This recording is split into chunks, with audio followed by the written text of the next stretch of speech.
I want to move on to a few other things right now. One is to talk about the political consequences and use of social media. We just talked about issues of surveillance, privacy. Another issue people talk about is social networking as unpaid work. Earlier I mentioned about Facebook becoming this extremely valuable property on which some people have made millions, if not billions of dollars. And yet what they're selling to a large extent is information created by social networkers, by the users. And many people have pointed to this as a kind of unpaid work. There's a continuing issue about one-way versus two-way communication. Some people talk today about Web 2.0 as an issue introducing a new era of two-way communication where everyone has a voice.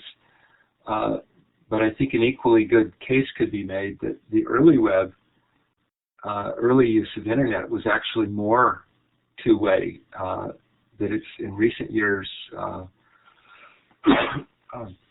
media sites have become controlled by smaller and smaller groups of people. And that relates to what's called transmedia, the ownership of information that cuts across text, movies, television, web, and so on. And that raises questions about governance, of corporations, government, and civil society. There's also big questions about digital divide. I think each of you mentioned an important aspect of social media is that anyone can connect. But it's also true that,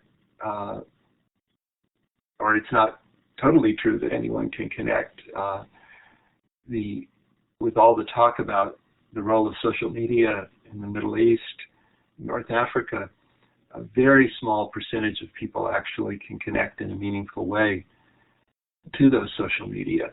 There's major divides between nations, according to languages, even by religion, divides through gender.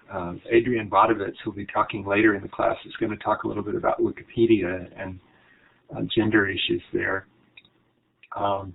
There's divides by economic class, of course, probably one of the major ones, but also racial groups, sexualities.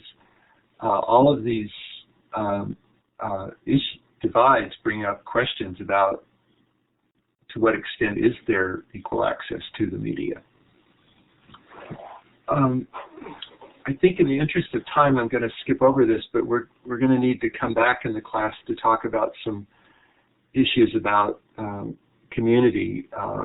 Is it just geographic, or can we truly have communities online?